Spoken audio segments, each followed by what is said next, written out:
اس وقت ہمیں علامہ امین شہیدی صاحب نے جوائن کیا۔ علامہ صاحب کیا آپ مجھے سن سکتے ہیں؟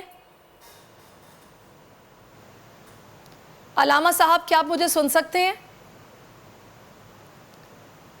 میرا خیال ہے کچھ ٹیکنیکل وجوہات کی بنا پر علامہ صاحب تک ہماری آواز نہیں پہنچ پا رہی ہے، اور ہم کوشش کریں گے کہ کچھ رابطہ ان سے بحال ہو۔ مفتی زبیر صاحب مجھے یہ بتائے گا کہ ہم لوگ کئی ایسے، ہم پاکستان کی تو میں اسپیسیفکلی بات نہیں کر رہی، لیکن کئی ایسے اسلامی ممالک ہیں جن کی تجارت ان کے ساتھ جاری رہتی ہے ایسے واقعات کے بعد بھی۔ کیا یہ لوگ کمزور ہیں یا ان کے سٹیٹمنٹ کمزور ہیں، غلامی کر رہے ہیں؟ کیا ان کا مفاد ہے کہ یہ اس طرح کے واقعات کے باوجود ان سے تجارت ختم نہیں کرتے؟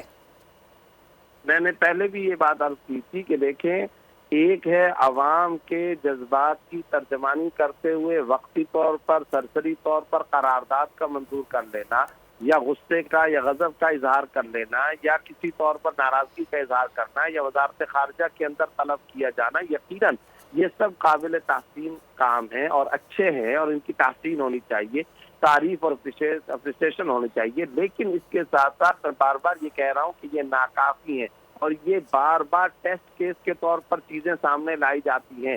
اگر سرکاری سطح پر چند مسلم ممالک بائیکاٹ کا اعلان کر دیں، نمبر ایک۔ نمبر دو، ایک زمانے میں افتخار چودھری صاحب کے زمانے میں پاکستان کے اندر ڈنمارک کے اس کارٹونسٹ کے خلاف باقاعدہ ایف آئی آر لانچ کی گئی۔ اگر اس طرح کی ایف آئی آر لانچ کر کے بالکل ایف آئی آر کے علاوہ مفتی صاحب اس سے پہلے ایسے ہو چکا ہے کہ ہم نے مکمل طور پر ان کی مصنوعات کا بائیکاٹ بھی کیا تھا، باقاعدہ سٹورز میں پتہ چلتا تھا کہ اویلیبل نہیں ہے، اور جو پڑی ہیں وہ بالکل بک نہیں سکتی چیزیں۔ ہم نے پورا اپنا احتجاج بھی ریکارڈ کروایا تھا۔ علامہ امین شہیدی صاحب نے مجھے جوائن کیا ہے۔ علامہ صاحب بہت شکریہ آپ کے وقت کا۔ علامہ صاحب کیا کہیں گے آپ بطور امت مسلمہ، ہمارا کردار آپ کیا دیکھ رہے ہیں؟ کیا ہم اپنے دین اسلام کی نمائندگی بالکل ٹھیک طریقے سے کر رہے ہیں؟ آخر کیا وجہ ہے کہ اسلاموفوبیا کے واقعات بڑھتے جا رہے ہیں؟ اس کے پیچھے وجوہات کیا ہے؟ بسم اللہ الرحمن الرحیم۔ بنیادی طور پر اسلامی فوبیا کے اگر آپ اسباب تلاش کرنا چاہیں تو گزشتہ ان 40-50 سالوں میں دنیا میں جو واقعات بڑے بڑے رونما ہو چکے ہیں، ان رونما ہونے والے واقعات میں آپ بڑی آسانی کے ساتھ وہ علل، وہ اسباب، وہ وجوہات تلاش کر سکتے ہیں۔ اس وقت مشکل مغربی دنیا میں یہ ہے کہ وہاں پر دین اپنی حیثیت کھو چکا ہے، چاہے وہ مسیحیت ہی کیوں نہ ہو، اس کی حیثیت ختم ہو چکی ہے۔ جب دین اپنی حیثیت کھو دے تو لوگ بغیر دین کے، بغیر آئیڈیالوجی کے جی نہیں سکتے، چونکہ وہ جینا جو حیوان کی طرح سے ہو، وہ جینا نہیں کہلاتا۔ مغربی دنیا اس وقت ایک کھوکھلی زندگی اور کھوکھلے نظام کا شکار ہے۔ انسان کی فطرت کی تسکین تب ہوتی ہے جب اس کے اندر خدا موجود ہو، جب اس کے اندر ویلیوز موجود ہوں، جب وہ اچھائی کو اچھائی اور برائی کو برائی سمجھ سکے۔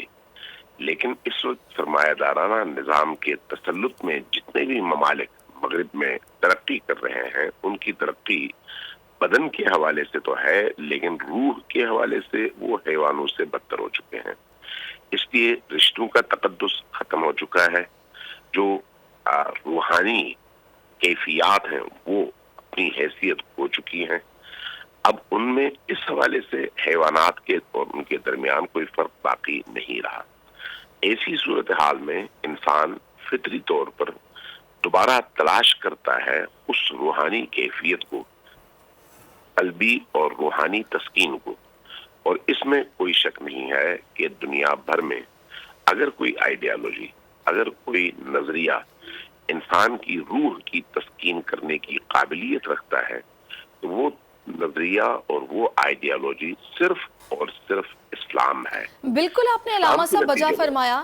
علامہ صاحب مجھے یہ بتائیے گا کہ 1.5 ارب کی مسلمان آبادی ہے، اور بڑی تعداد میں مسلم ممالک ہیں جو کہ بڑی خاص اہمیت کے حامل بھی ہیں۔ میرا یہ خیال ہے کہ اگر صحیح طریقے سے شٹ اپ کال دی جائے تو پھر سامنے والے کو بھی سوچنا پڑتا ہے کوئی بھی ایسی حرکت کرنے سے پہلے۔ کیا واقعی یہ جو سرمایہ داری نظام ہے یا مفادات کی ڈور ہے جس میں کئی ایسے مسلم ممالک بندے ہوئے ہیں کہ تجارت بند نہیں کرتے، تعلقات ختم نہیں کرتے، اور ایسی حرکات کرنے والوں کو پھر سے سازش کرنے کا موقع ملتا ہے؟